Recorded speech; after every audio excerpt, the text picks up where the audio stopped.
Oh, hello. It's a beautiful day. Just sitting here in the garden.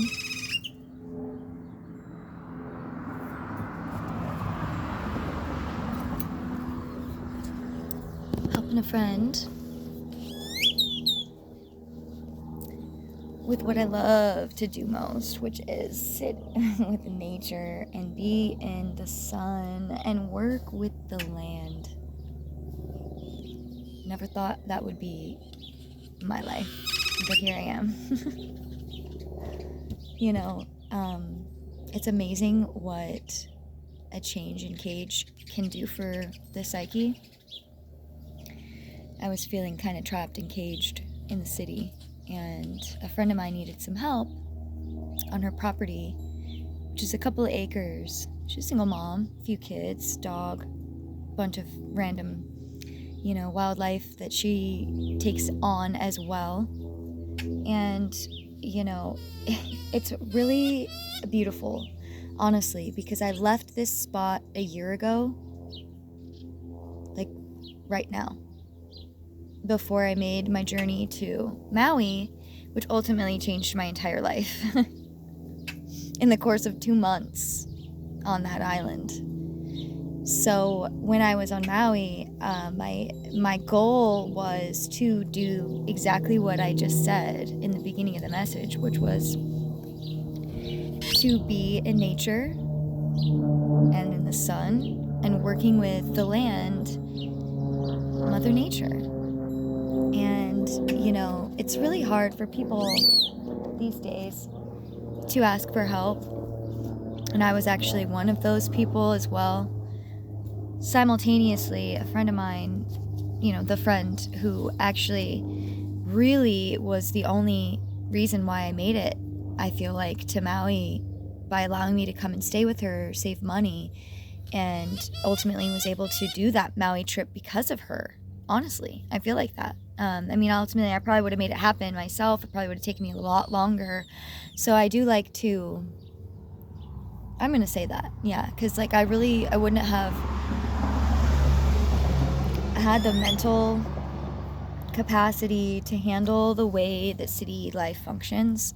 So she really let me kind of come out here and be at peace. And I honor her for that, because not a lot of people understand life in the way that I do, in the way that she does, I guess, as well, which is the cycles of time, the cycles of life, and the cycles of nature. And as humanity, not even as a society, as humanity, we have gotten far, far away from that very thing. Some of the sacred Andean codes that I've been reading as well, and the initiations and the things that they do and they've done in the ancient past.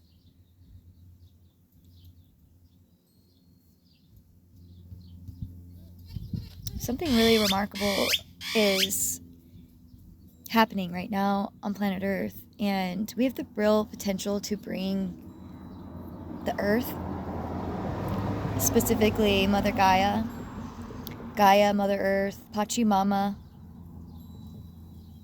Aina, all of her beautiful names. We really have an opportunity to usher in the golden age of that which our ancestors have prophesied about forever.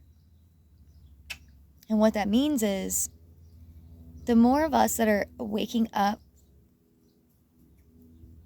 and also continuing to unravel their own selves and come back to the center, soul retrieval within self,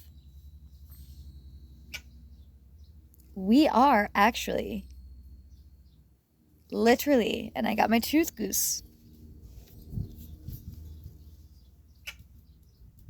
we're bringing this new age, this golden age, new earth, whatever you want to call it. The new earth, I think, is kind of more of a new term in the last couple hundred years, but the golden age has been talked about in Buddhism, Hinduism, many Native American cultures and Mesoamerican cultures, and indigenous cultures all throughout the world. This has been prophesied about, okay? Now what's happening is so many people are experiencing that and also are becoming super aware of the power behind it, meaning they are amplifying their frequencies, which ultimately helps Mother Earth as well open up her frequencies to ascend to her next level of being, because she is a being. She speaks, she lives, and she breathes, and we live within her. So we are interconnected in this way that when we start to embody this, which is really the biggest part about it, is embodying that. Once you've embodied that idea, I really am so excited for what's coming. It's like I can see into the future in a sense of feeling where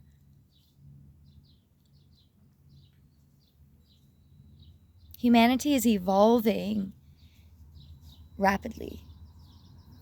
This idea that we are on the brink of collapse is true and not true in ways of this world does not believe those old paradigms anymore that we have been living within since Roman times and, before that really. I mean, but like, honestly,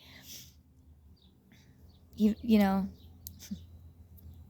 Lemuria, Atlantis, these civilizations that have completely been wiped off of planet Earth, and really the far back that we can go, I think, is Socrates, and he mentions, which was a 900-year-old story that he was recapping.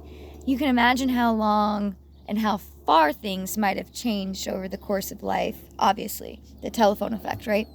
But now we have this planet of people. We have these people on the planet that are waking up, the Great Awakening, right? They're waking up to this, and they're starting to retrieve soul information that's stored in their Akash. Your Akash is your Akashic. Your Akashic is your, basically like an astral library for your soul. And souls are not necessarily individuals. We're like mushrooms. And in ways we help each other out, these soul tribes, right? Help each other out astrally and energetically through the cords that we have with them. I kind of like to think of this idea as like the cosmic egg, right? So I think, for me personally, I really feel like I know what that felt like I was in the cosmic egg, like the second consciousness in this universe. But it wasn't me alone, like, you know what I mean? Like, I don't really think that, like, it's all me kind of thing. Like, I'm not trying to be like that. Like, it's not a God complex. What I'm trying to say is, when you get to this level, or you get to levels within yourself, you can recognize where stories that were maybe seemed familiar to you growing up start to resonate on another level within you. And you're like, no, that wasn't just a story that I heard. Like, I remember that. And we can embody those things again from our past within our soul retrieval and start to pull in aspects of our past into the now. Now, there's a little bit of like a gray area with that, because you obviously want to be very careful which aspects you're pulling back into. So, there's that.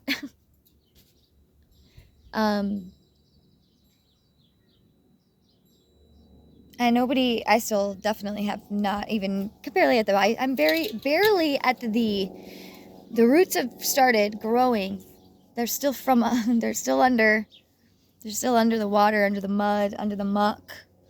But I'm rising, and I'm actually starting to grow petals now, I think. Actually, that's kind of the better idea about it, right? So now I'm starting to see all of the different aspects, multi-layered dimensionally and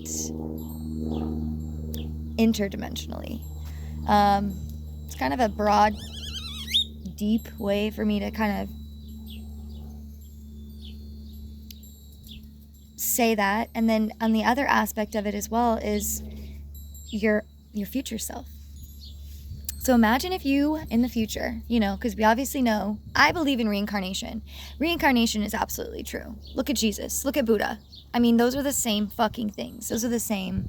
They were the same energies, the same soul, maybe the same soul tribes, maybe the same star family, And it's kind of crazy too, because, a lot of people are going to have a hard time accepting, I think, in the ways of, if they haven't allowed themselves to dissolve society's views on things and started to really dive into the literature of spirituality and religions and culture all across the board, and start taking those things and kind of like piecing them together, how they actually fucking make sense, then you start to realize, like, ooh, maybe the church really, maybe all this stuff that we hear about the church and how they've organized life and societies and damaged a lot of culture over millennia, maybe there's something to that. I know that God is not punishing. He doesn't punish. And same with Mother Earth. Mother Earth, like I was trying to look at this idea in a way of Mother Earth, right? Or even God. It's like God isn't going to look at the butterfly to the grub and compare them to each other. They're beautiful in their own right. And they also have purpose in their own right. And they also work off of each other in their own right. And this is what I love about life, really, And I'm super sensitive where, like, earlier I was, laying some pavers for some yard stuff that we're doing. And, like, I could see something in my peripheral. And I kind of look up right here, and there was the tiniest little, tiny little spider. And she had made a web on my hat. And so, like, I kind of, like, just picked her up by the web. And it's funny, she started, "Hi, hummingbird, you need some water? You need some water?" I love hummingbirds. They're my favorite. Thank you for visiting me. I always take those as messages from my angels. I originally labeled the hummingbird visits as my great-grandfather, Vernon. So,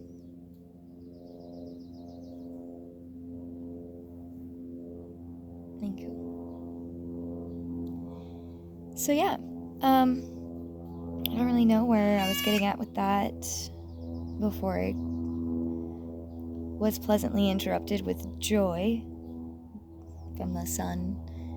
The sun, actually, the hummingbird, actually, there's such a cute story about the hummingbird. There's so many cute stories, actually, in Native American cultures about the hummingbird. I think one of my favorites was one about, I think it was in Mexico, about this wedding that they had for 2 hummingbirds. And it was so cute. It was like the butterflies laid down like flowers. It was just like this, such a beautiful story. I'll have to actually, I think I've actually, if you go back into my playlist, I don't have any of them organized right now, but you can find the one that's talking about the rainbow light children and the prophecy. That one I have the story about the hummingbird and the wedding of the hummingbirds. It was so cute. It was so cute. There was like butterflies and birds and spiders, web, like, I wanted to say rung a web of like white to basically be like the procession to the altar. And it was just such a cute thing. It was really, really, really cute. So I know I got squirreled, but it's kind of like my spirit animal. So Anyways, I just wanted to come on and share a little bit of whatever I wanted to share, I guess, there for a minute. There's going to be a lot more of this happening as I have been blessed with the situation I'm in now. And it's going to bring great things for the future. And I'm really excited to step into my role slowly but surely, one step at a time.